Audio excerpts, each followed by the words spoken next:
So if you'd like to lie down then in semi-supine, I'm going to put myself in view of the camera as much as I can.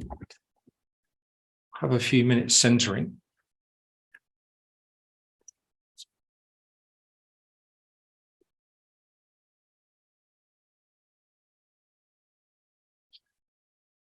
It's just centering, just arriving.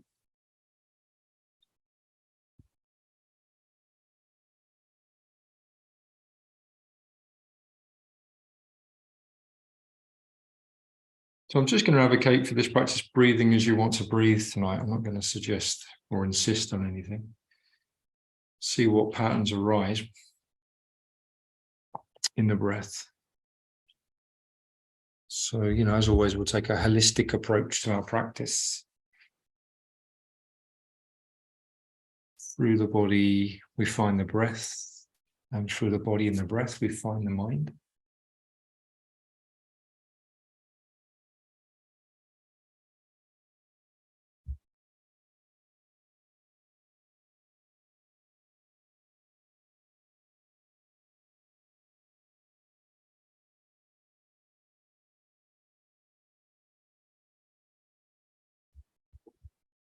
So this sort of practice I really like because it seems to create a sort of space between one thing and the next in a more obvious way, because there isn't so much activity in terms of movement and alignment and things. So you can let a bit of a window open up and just be sort of open to discovering one moment after the next in our practice as it unfolds. Nothing else to do than that for the next hour or so. So letting go of the conceptual overlay, coming into more bare, basic experience of the body and the sensations in the body. So we're all practicing the Dharma here. We've got a chance to use the body and the breath. Presence of mind, of the moment-to-moment awareness.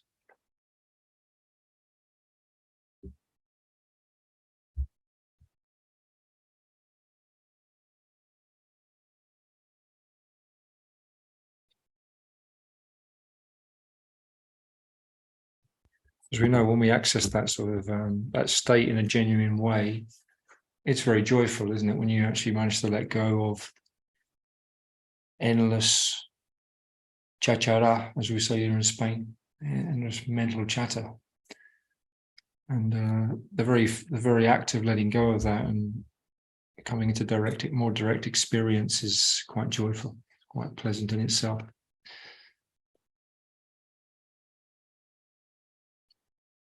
So with our unpleasant experience, we can try and practice something of equilibrium, not pushing away, not pulling it in. So this is the training.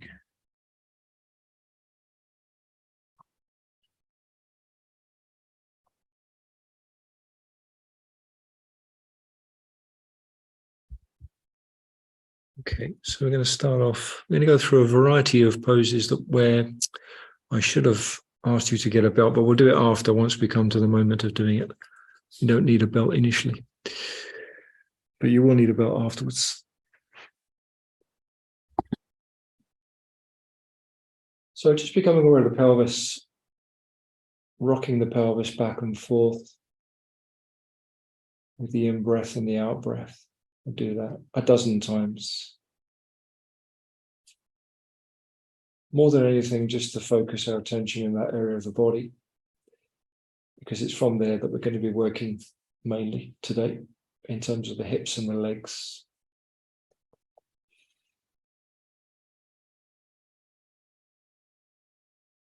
And just notice if you feel inclined to, in some way or other, connect the breath to that movement or not. You might not feel inclined to. And just see if you can deepen the rolling of the pelvis into anteversion, retroversion, allowing the spine to lift a bit more perhaps, and then flatten out a bit more. So you engage the abdominal muscles just a little bit on the inward movement.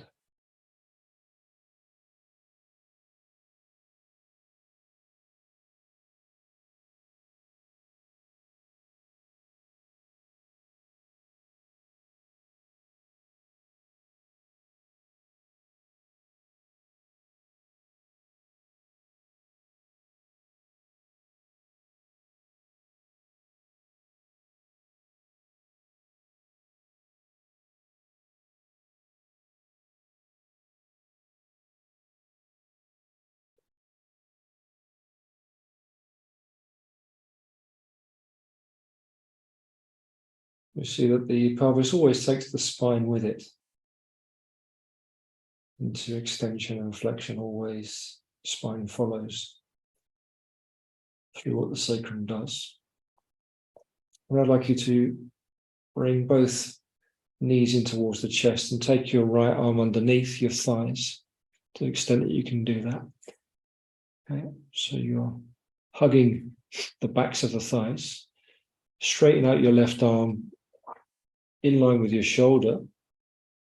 And you put a bit of energy into bringing the left shoulder blade out away from the spine and grounding the left shoulder. Then you're going to roll towards the right side. Smooth movement. Just coming into that as far as you can. Naturally, the arm's going to stop the legs coming down anyway. Just keep focusing on lengthening and straightening out the left arm. Left shoulder blade shifting outwards through abduction. Grounding the shoulder. If you want, looking the other way. If not, keeping the head centered.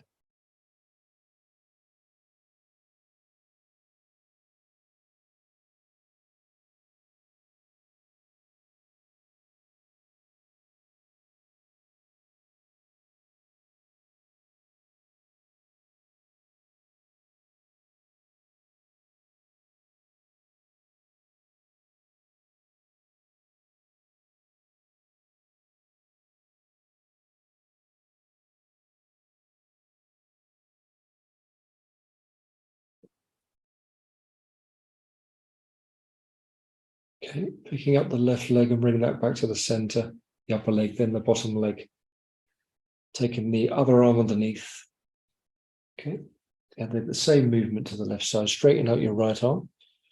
Right shoulder blade shifting out away from the spine and grounding itself, and then draw down to the floor. Smooth movement, one movement.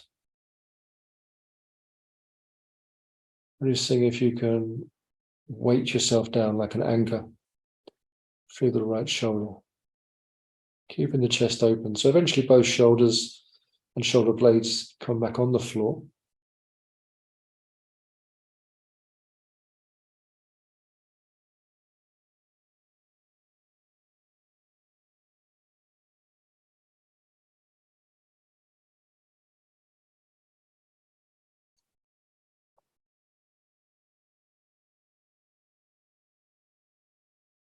And just discovering how you best breathe in this pose.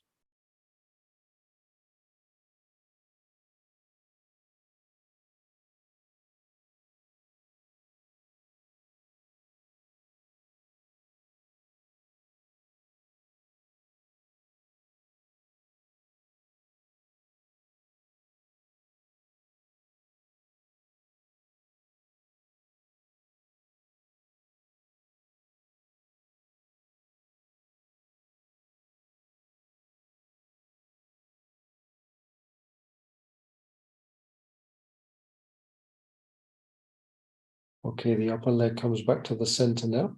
Bottom leg flips up to meet the other leg. Place the feet down on the floor just for a moment, and then I'd like to invite you to pick up your pelvis and take your pelvis to the left side. So we do this about a hand's width, let's say, so that we line up the outside of the hip much more with the side of the body and the shoulder. And then we're going to perform the same pose again. This time crossing the lower legs, taking the hand around the back of the thigh. So you can cross the shins. Again, straighten out your left arm so that you ground yourself first, and then roll over to the right side. Okay, so we've modified the pose a little bit to align ourselves here, just noticing if the base of the sensations are any different in the pose.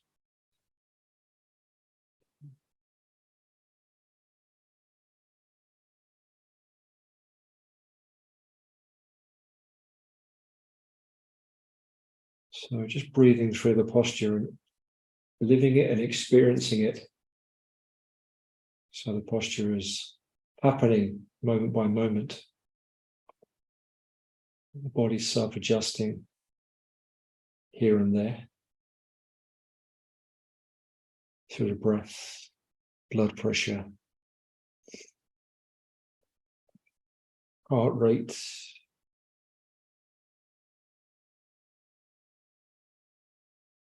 nervous impulses going through the spinal cord to the brain and back again.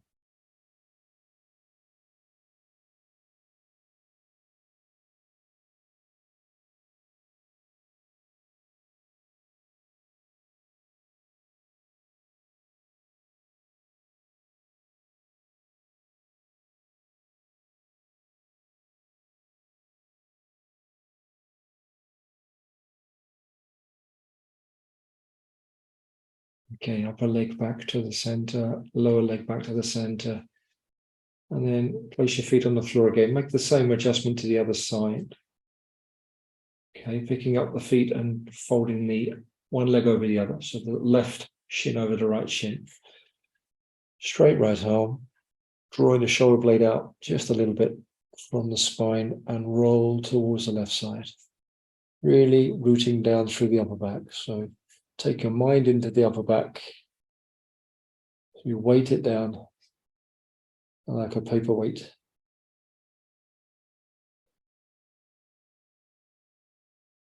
And you keep straightening out the arms, so it's actively extending through the palms, through the fingers.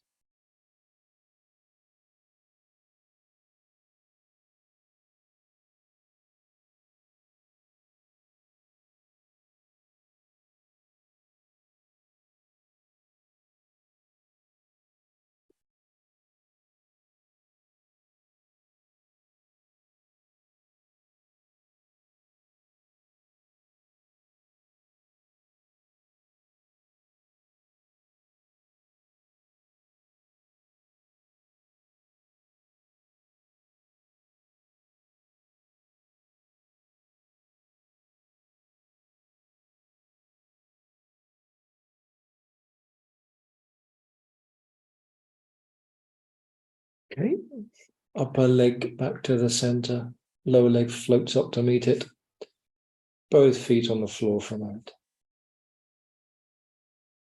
Okay, hopefully we've got enough space at either side of us to lengthen out the legs laterally.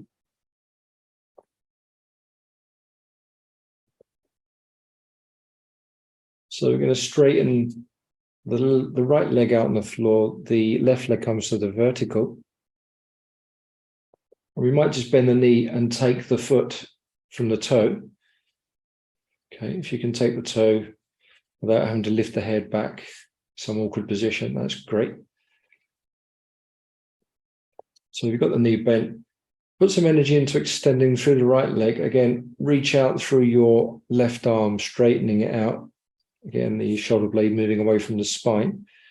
And then we're going to gradually straighten the left leg as we tip towards the right side. So we're rooting through the shoulders, rotating from the spine. The pelvis comes over all the way. So yes, this is a twist, obviously. And we're going to keep on lengthening now through the straight arm, through the straight leg, both straight legs.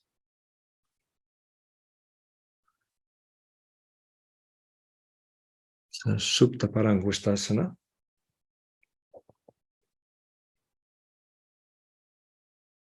So as the practice goes on, it becomes a bit more yin-like, and I'm aware that we're doing some active poses here on the floor to start with.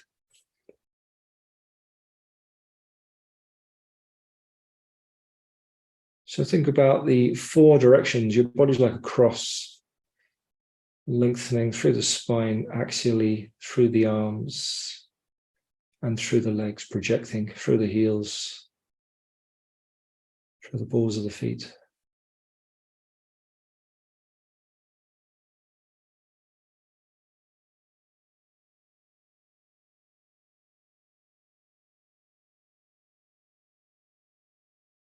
And if you want to intensify the pose a little, you can also rotate the leg outwardly. So the left leg rotating upwards adds a bit more of a challenge to the hip, as we know. Yeah. Okay. We're going to release by bending the knee, take the hand off the foot, roll back to the center with the knee bent. And then just adjust your pelvis, because your pelvis will be over to that side, over to the right side slightly. Bringing your left leg out on the floor, bringing your right foot up and taking hold of it if you can. Okay, if you can't, Then take the shin perhaps. Okay, energizing the left leg on the floor. And we've got the right arm straight out again, grounding through the shoulder blade. And now we're going to roll over to the left side, right leg to the left side. One smooth action. All the time putting attention down through the upper back and shoulders, because the shoulder will want to lift. May help to put the palm down, maybe better to have the palm up.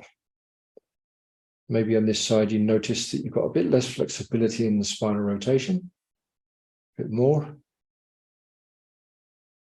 And then activate the 4 directions, extending through the arms, extending through the legs. Well, it's 5 directions in a way, and the head as well.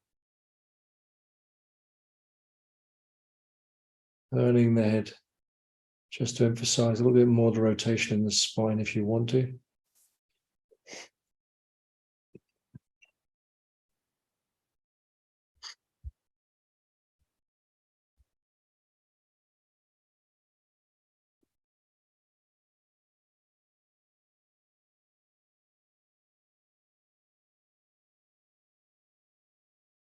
And then bringing the leg by bending the knee back to the center, both feet on the floor for a moment, into semi-supine position. Make your awareness down to the pelvis again, and just re-engage with that movement of the pelvis 5 times, retroversion, anteversion. Rolling the pelvis back and forth, smooth movement.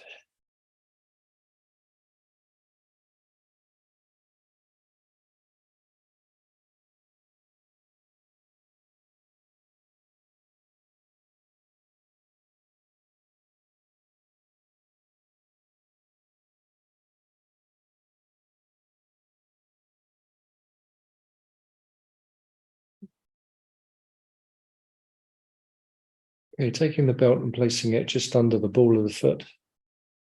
Assuming we've all got belts there. Yeah. Got a belt?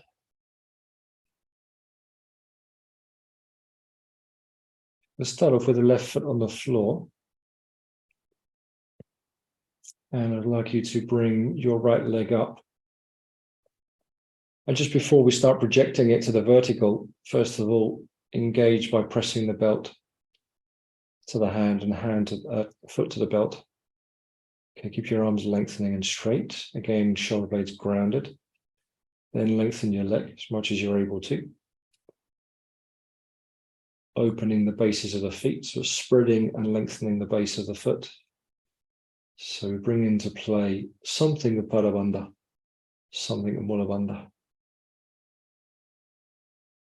If you want, you could just feed the leg gently towards the trunk, just to engage the back of the leg in a stretch.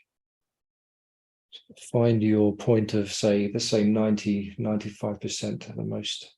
Keep the thigh engaged, knee drawing up. You're going to extend out your left leg onto the floor. Keep the action through both of the legs. Bring the one hand, onto the belt. So both bits of the belt in the right hand. Reach out with your left arm straight again. Draw your shoulder blade out to the side. Broadening through the chest. Okay. So with all of that lengthening through the legs, we're going to bring the leg out to the right side. One smooth extension. Outward rotation. Adduction of the hip.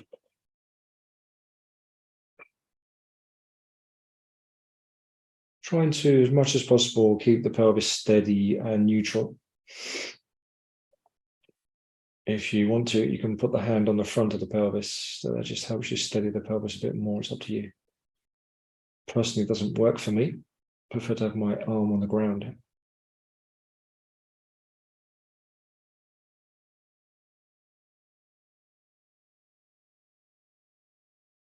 So be careful not to over-engage the left buttock here. You can keep the leg extending.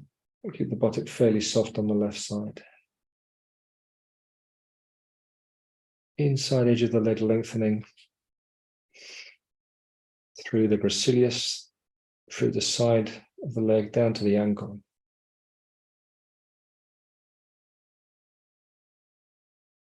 So, if you see a bit of space here for challenging yourself a bit more, you can draw on the belt to pull the leg upwards towards the head slightly, whilst outwardly rotating.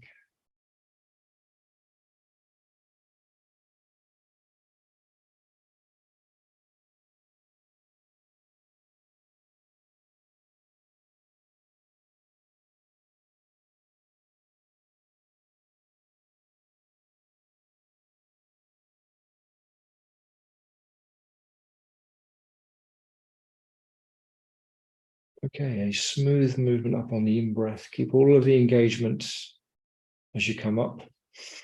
Swap hands with the belt. Take the belt into the left hand. Straighten out your right arm. Inside edge of the shoulder blade, shifting away from the spine. Now keep the pelvis steady. Bring your leg across the midline.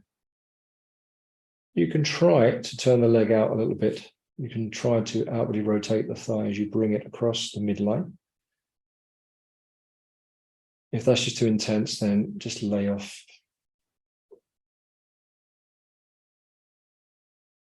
So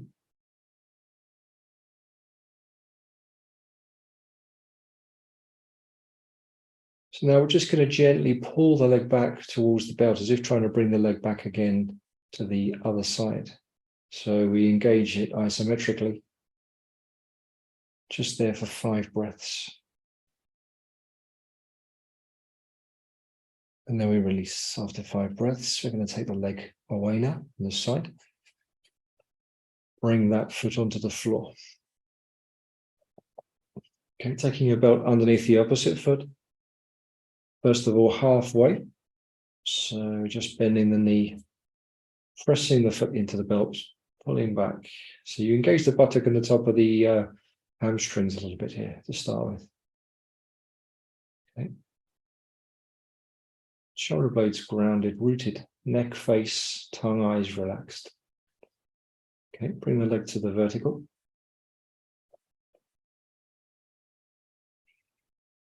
And if you want, just drawing the foot a little way towards the top of the head. That seems useful.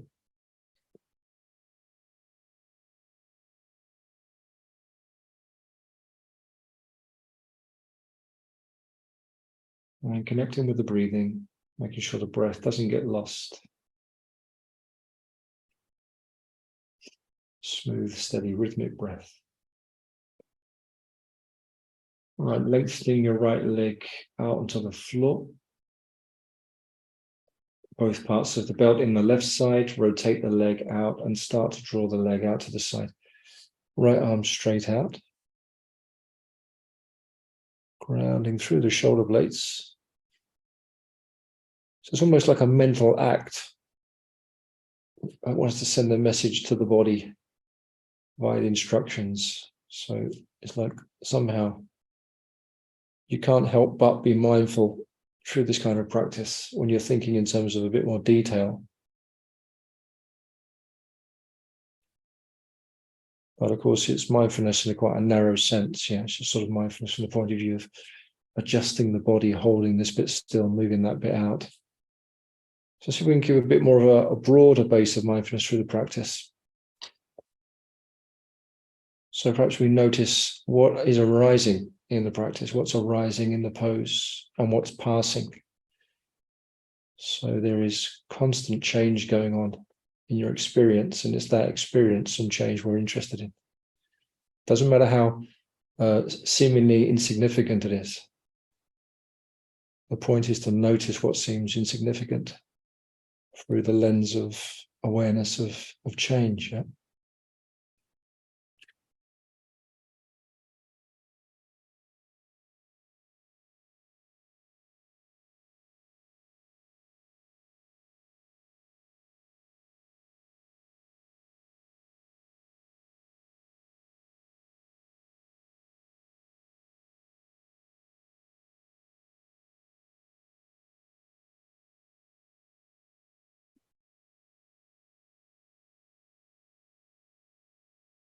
Okay, bringing your leg back to the center.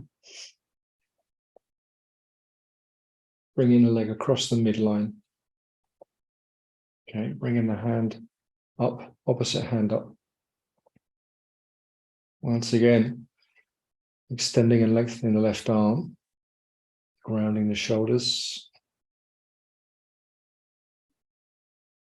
And if we like, we can introduce a little bit of isometric contraction on the outer part of the left leg by bringing the leg as if it were going back in the opposite direction. Just for 5 breaths.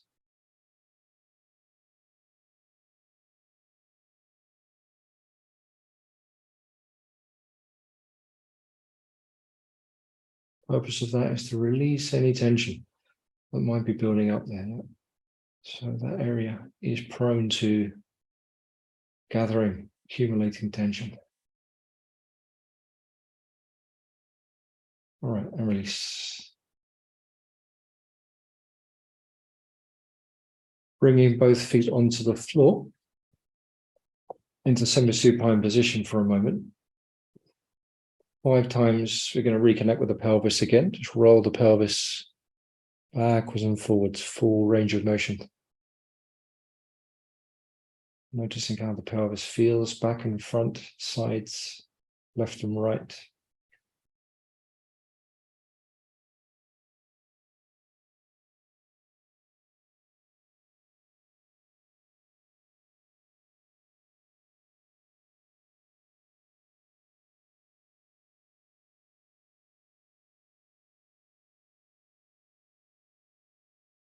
Okay, and now we're going to bring both feet up and take the belt under both legs and extend the legs to the vertical.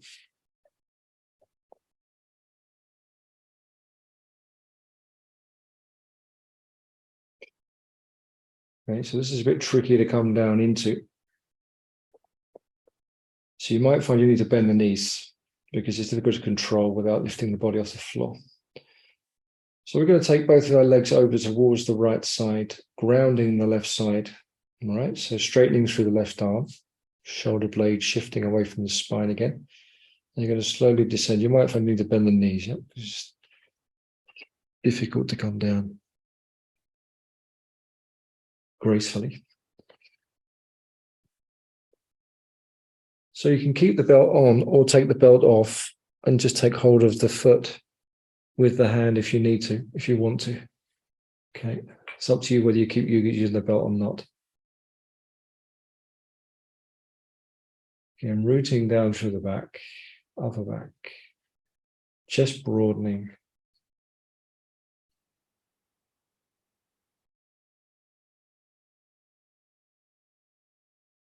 Awareness of the whole process, for the pose, how the body feels in each part, each area.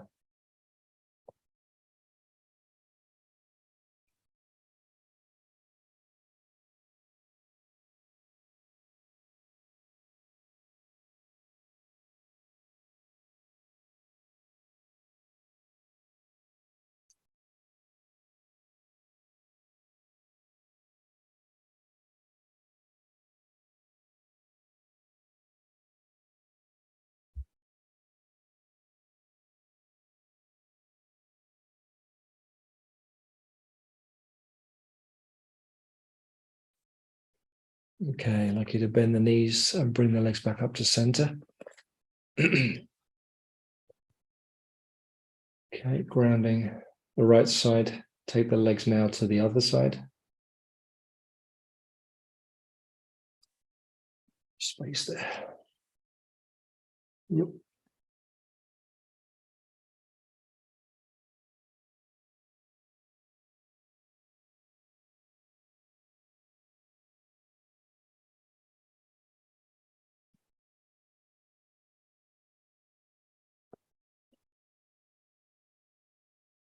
Okay, working to project out from the bases of both feet.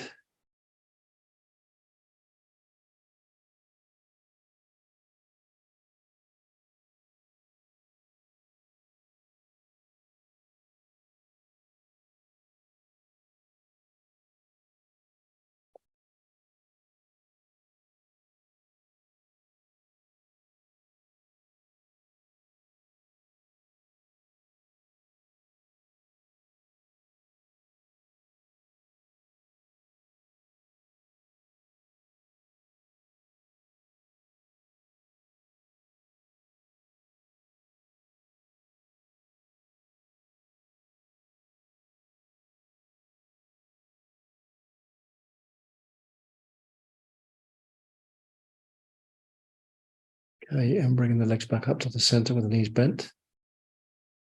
First to the vertical, then into the floor. Okay, we're going to let go of the belt work for a moment. Let's take a still point for a moment. In semi-supine. Come back one last time to the movement of the pelvis through retroversion, anteversion, 5 times.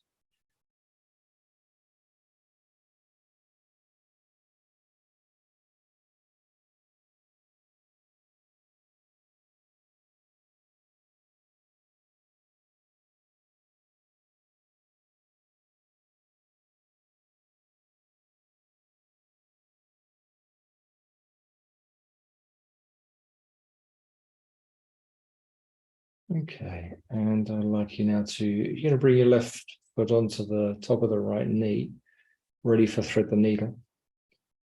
So we're changing tack a little bit now in the practice. Taking whatever bind you find you can work with. Okay, so either hands in front of the shin, hands behind the thigh. Dropping back onto the floor for the weight of the head and shoulders. As we know, it's really important here with this pose, we don't have the head cocked back. And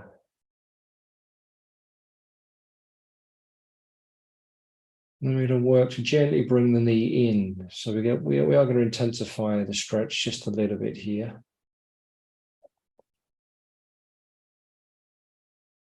On the out breath, seeing if you've got a little bit more space between the top of the thigh bone and the insertion of the gluteal.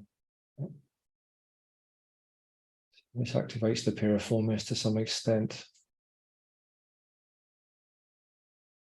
Gluteus minimus, medius.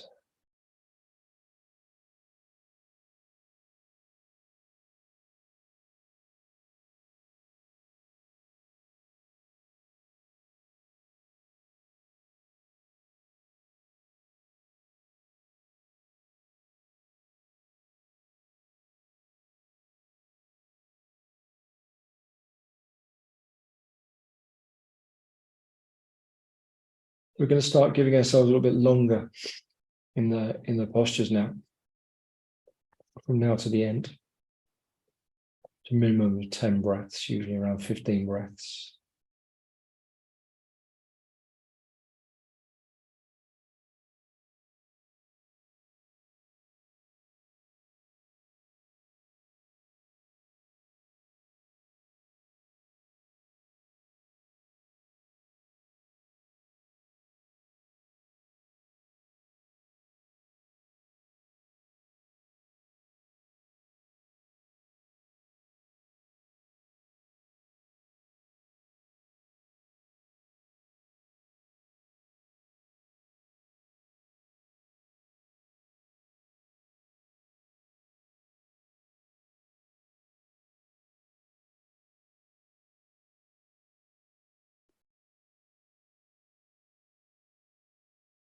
Okay, bringing your foot down to the floor, taking the foot off the knee and change to the other side.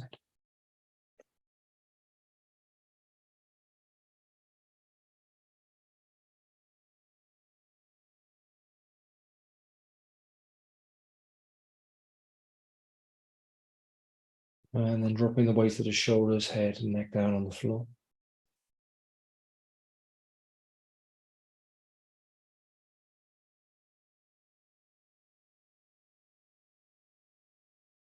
Each exhalation, seeing if you can draw the knee in just a little bit more.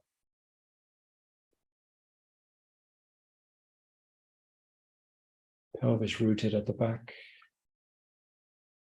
Lumbar spine rooted through the kidneys.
Okay, releasing your foot down to the floor, take your opposite knee off, foot off the knee, bringing your feet up and catching hold of the feet.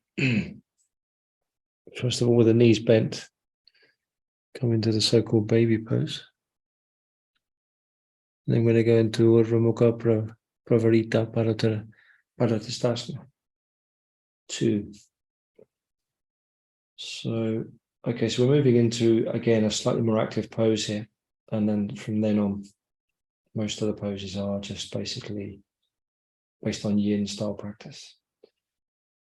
Okay, so from here, we're going to widen the feet and extend the legs.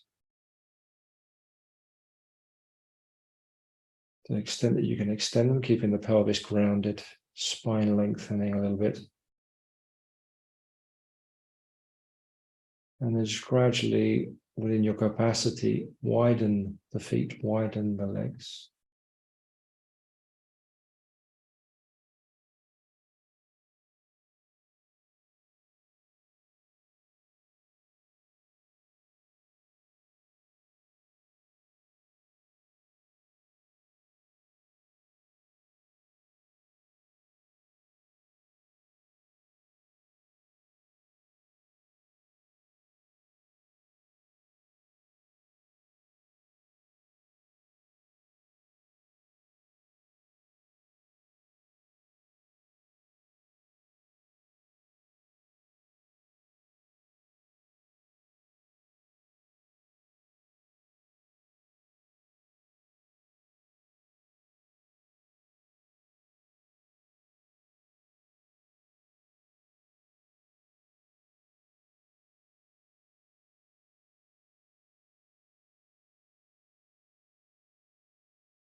A few more breaths.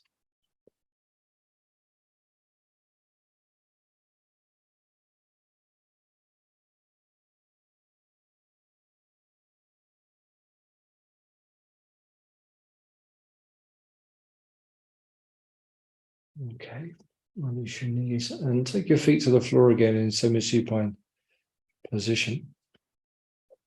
Make a still point there for a moment.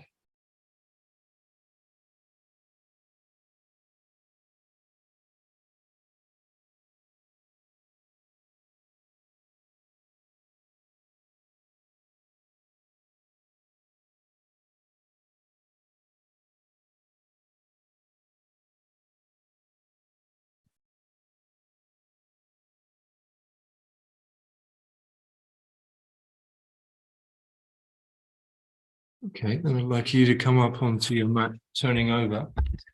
So I think we're just going to go in and do the rest of the hip work that I had planned, and then we'll do some other things near the end of the class.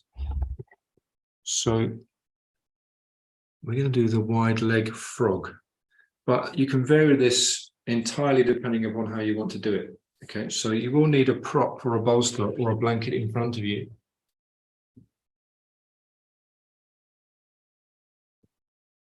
So as you know, the further you're sitting back towards the hips, say that again, the further you're sitting back with the pelvis towards the heel and the toes, coming forwards is easier.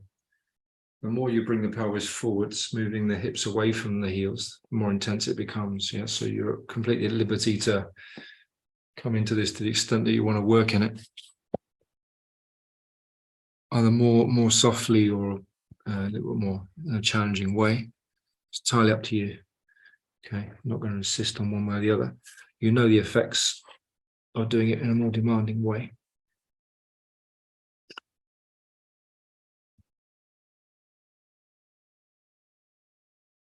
So taking the knees wide, rolling forwards, dropping the pelvis down.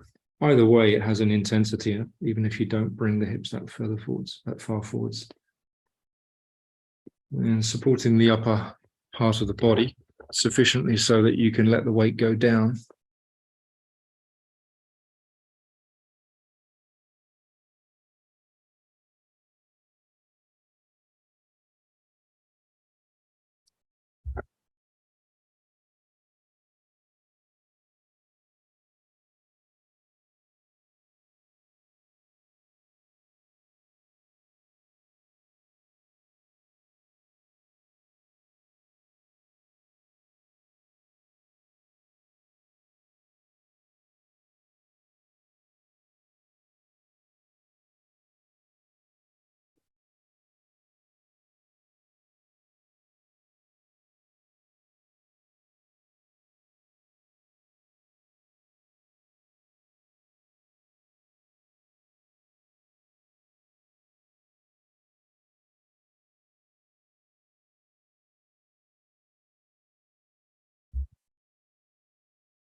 I'll be here for another 10 breaths.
Okay, placing your hands down and pressing yourself up, and then bringing your knees in smoothly.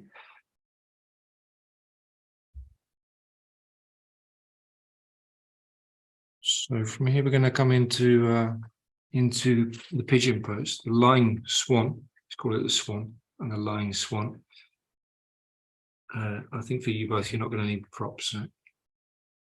But we'll come into this from downward facing dog. Okay. So our setup will be from the down dog, bringing the right knee forwards. Left foot walks back a little bit, lengthening out the left leg.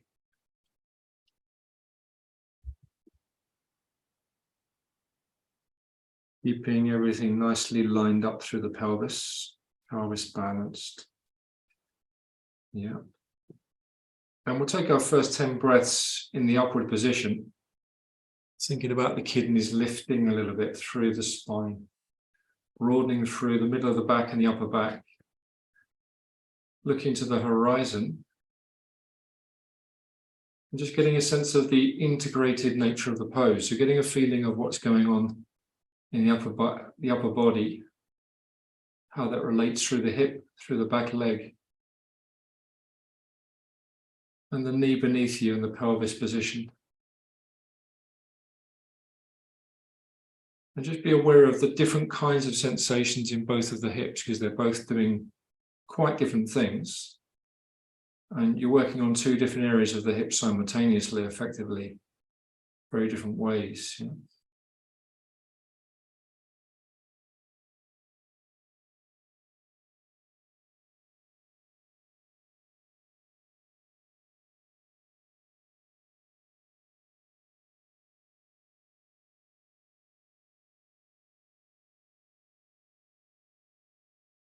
Noticing any resistance in the pose, noticing if the resistance is there because you just need to stabilize the joint, or noticing if there's resistance because it's just a bit uncomfortable. We don't want to feel that uncomfortableness.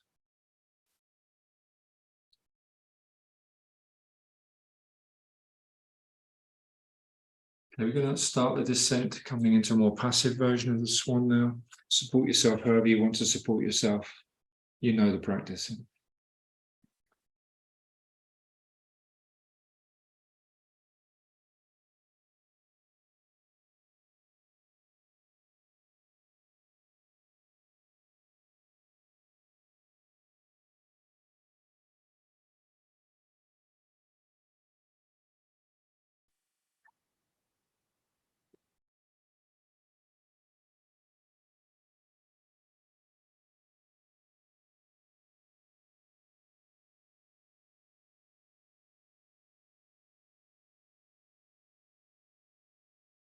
I think in this practice, we build up a more intimate knowledge of our body through the practice and the postures, more than a flowing practice. In a flowing practice, you get more of a sense of continuity and how to work in that way. But this is much more a sense of getting intimate with your body through your joints. It's more of a somatic experience, I suppose you could call it. Yeah.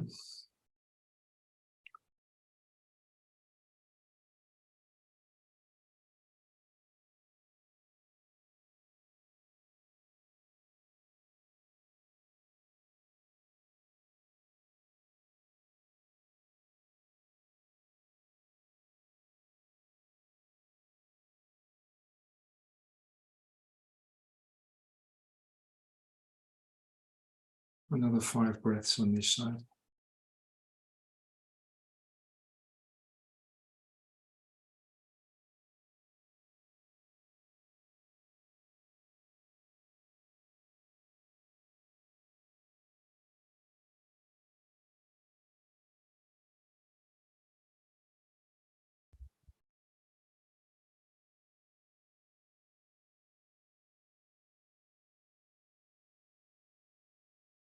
Okay, make a transition to the other side, do the same work, starting with a high pigeon.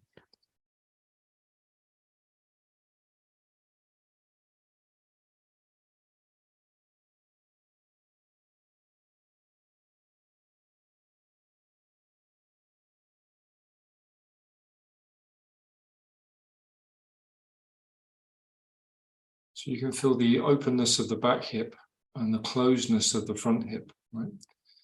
You're inwardly rotating the front leg, and you're, in a sense, you're almost hyper extending the back hip.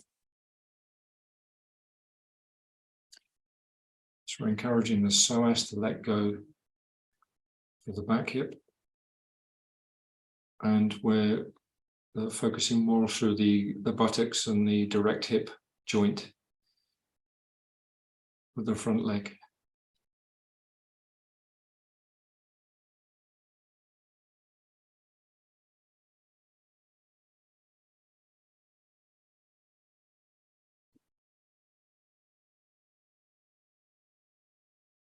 It's a very powerful asymmetrical pose for the hips, and very, very effective as a posture.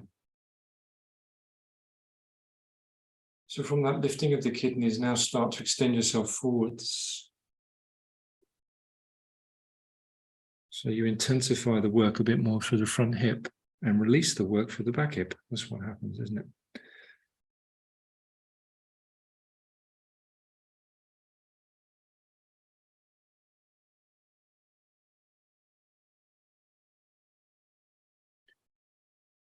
Grounding and connecting, grounding and connecting, grounding through the awareness of the body on the floor, connecting through the breathing.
Okay, you're going to come up onto all fours now, and I'd like to just invite you to straighten the legs out a few times each side, just to release the hips from that position.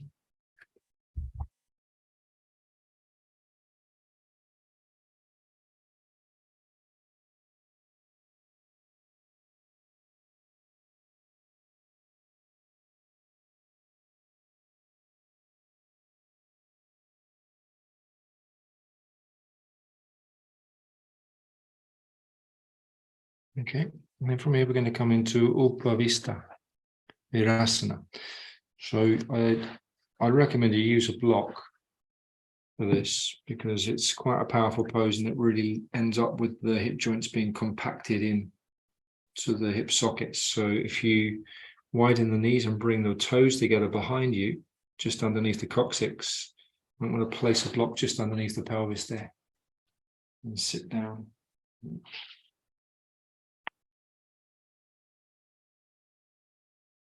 Just gently pressing the feet and the shins into the floor, just a root and the pelvic bones dropping down into the block. Also just a root. Placing the hands on the knees. Not quite a meditation posture. It's a little bit too demanding for the hips, but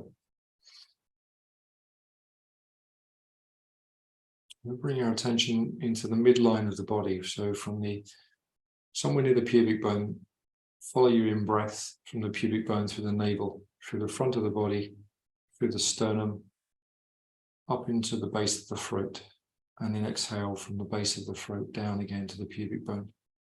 We'll do that 10 times. Okay, so it's as if there were a thread or tube running from the pubic area, almost following, if you like, the line piercing the chakras, coming up to the throat.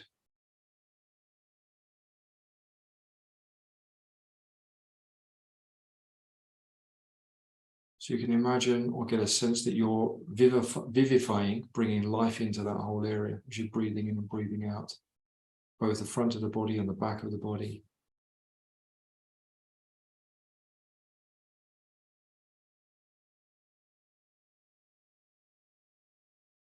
You can even visualize your energy centers there, brightening up.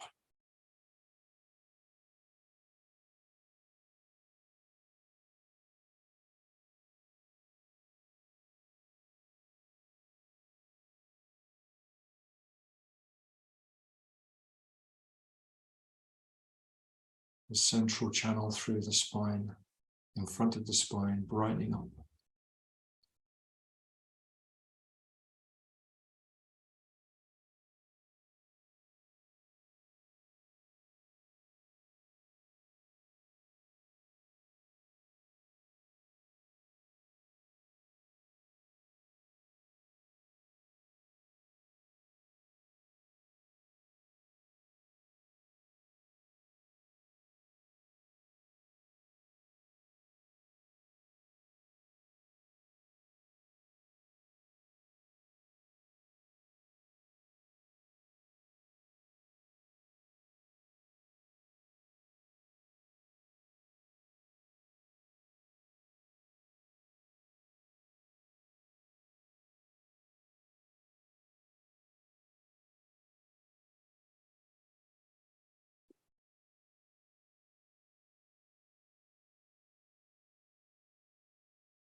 A couple more breaths, and then you can let go of that exercise.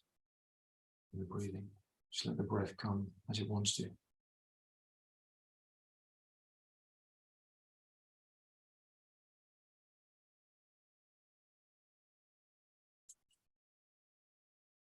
Okay, then walking your hands forwards. You're going to shift the weight off the pelvis, bring the knees in towards each other. And I'd like to ask you to come into the quarter dog from here. So we're just going to touch on the trunk and the shoulders a little bit.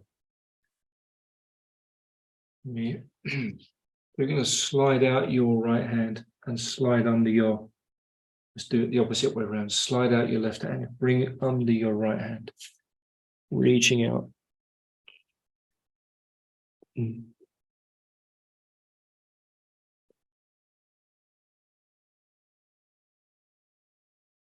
So exploring your maximum position with extension through both arms. Or if you find it better, you can use the left hand on the ground just under in front of your face to support you, if that works a bit better for twisting. Yeah.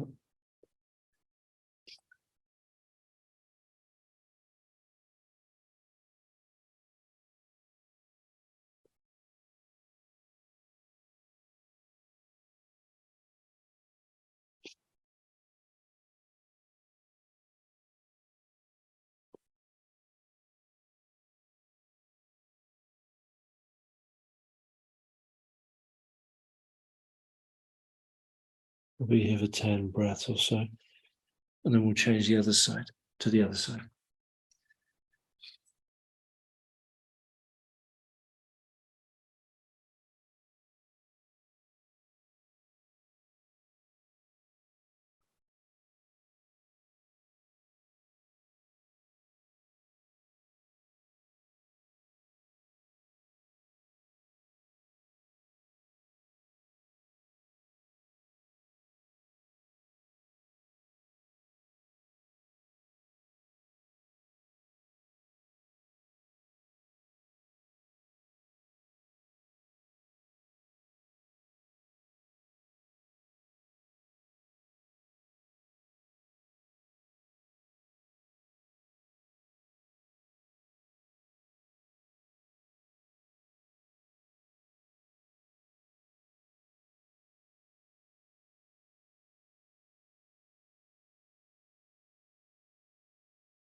Okay, I'm assuming you've practiced on the other side already.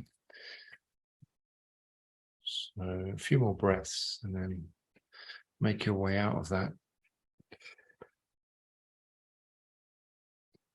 And we're going to do a lateral bend to finish, almost finish. So if you can build yourself a little bit of a platform.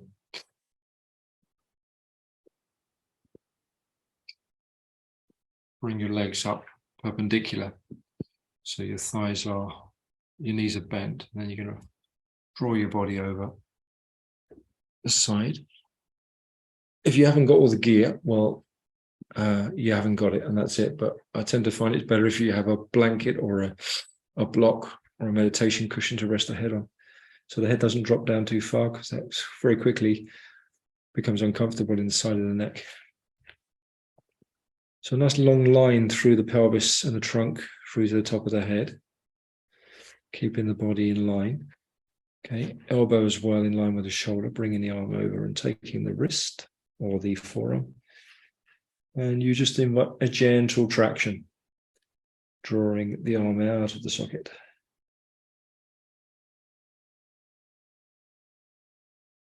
So this can be really intense on the lumbar. I wouldn't give this to anybody that had lumbar issues, particularly, or I'd make it a lot softer. And we just invite the breath into the side of the body that's more open, so the upper part of the body.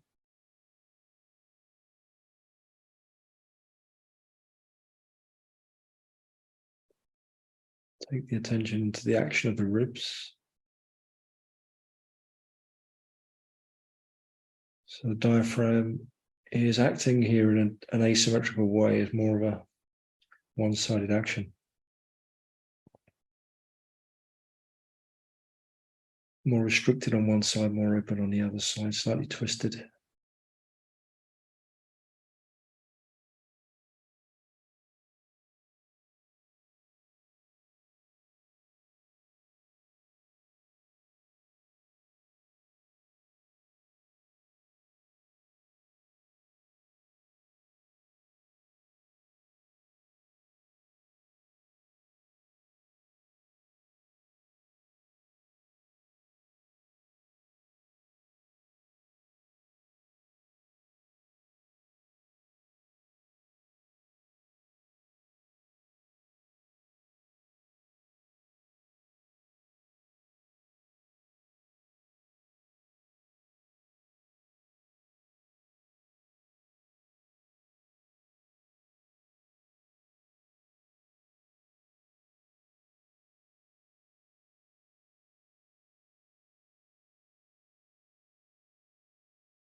Okay, to come up, release the arm, roll forwards a little bit, and come up and change to the other side.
Okay, so we'll float out of that pose and we'll float into seated meditation posture.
So I'll lead us into a practice that we've done a few times in the past, and near the end, because I didn't realize it's almost 20 past, but that's fine with me. If it's fine with you, you can just carry on meditating.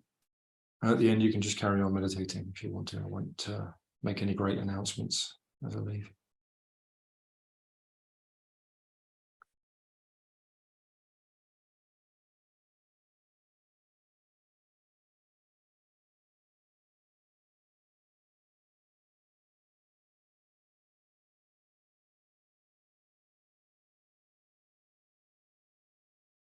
So within the awareness of your body, you might just first of all notice the subtle effects of a more subtle practice. Just letting that be felt for a few moments.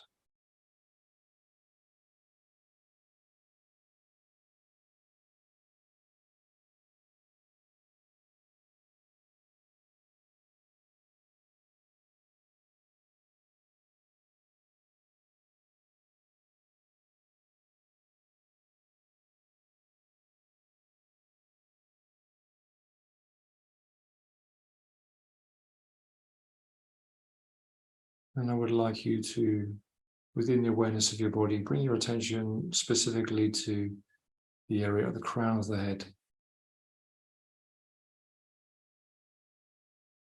And you imagine a small disc on the crown of the head that aligns itself more or less with the inside of the spine, the front of the spine.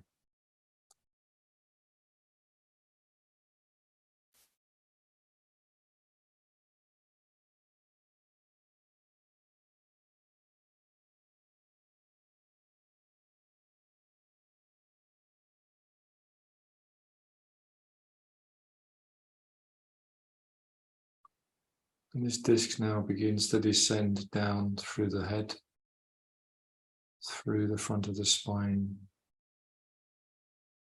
And it's a channel of 2 or 3 centimeters in diameter, extending down, all the way down to the base of the spine, to the coccyx.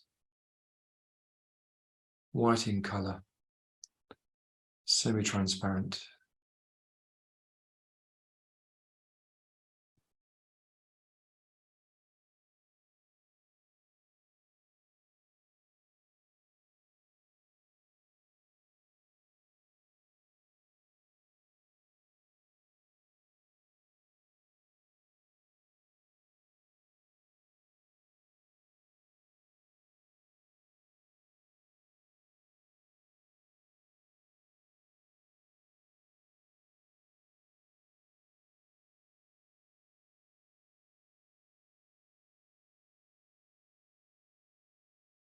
So we can get a feel of, or a sense of, or even see our body becoming more semi-transparent, less solid throughout this practice, lighter, radiating, more luminous.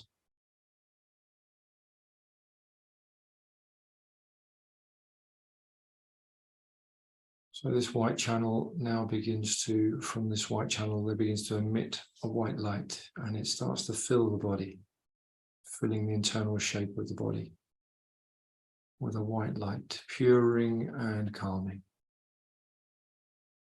purifying,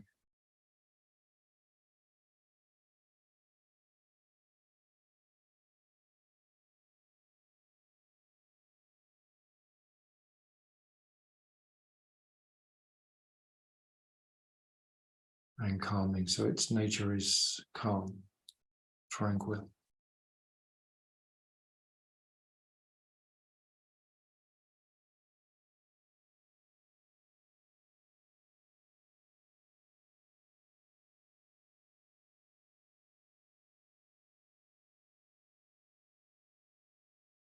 And internally we feel ourselves being purified, being cleansed,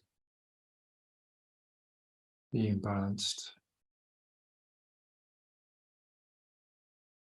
in every way possible.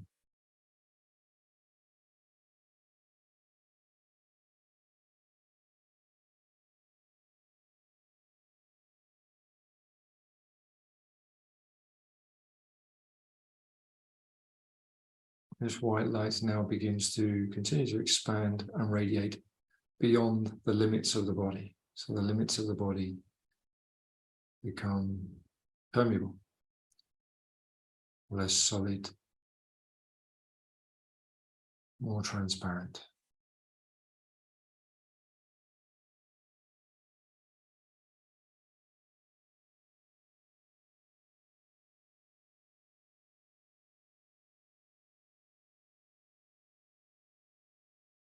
Expanding in all directions, beneath, above, back and front, sides, all possible directions.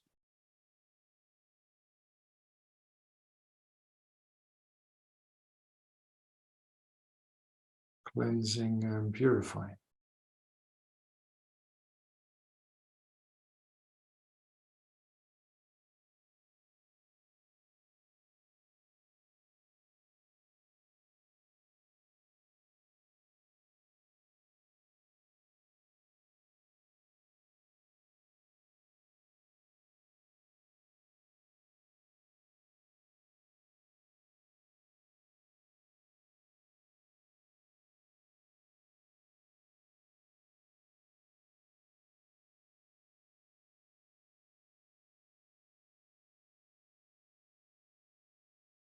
So all disturbing emotions pacified,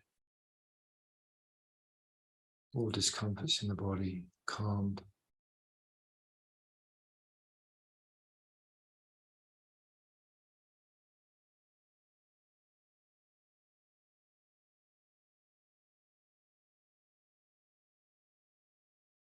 The mind is spacious, bright, luminous.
Now this white light, purifying, cleansing, starts to withdraw,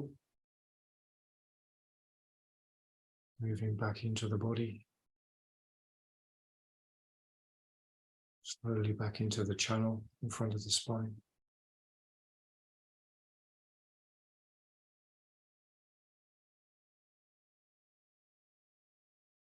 And the channel begins to return to the top of the head, the crown.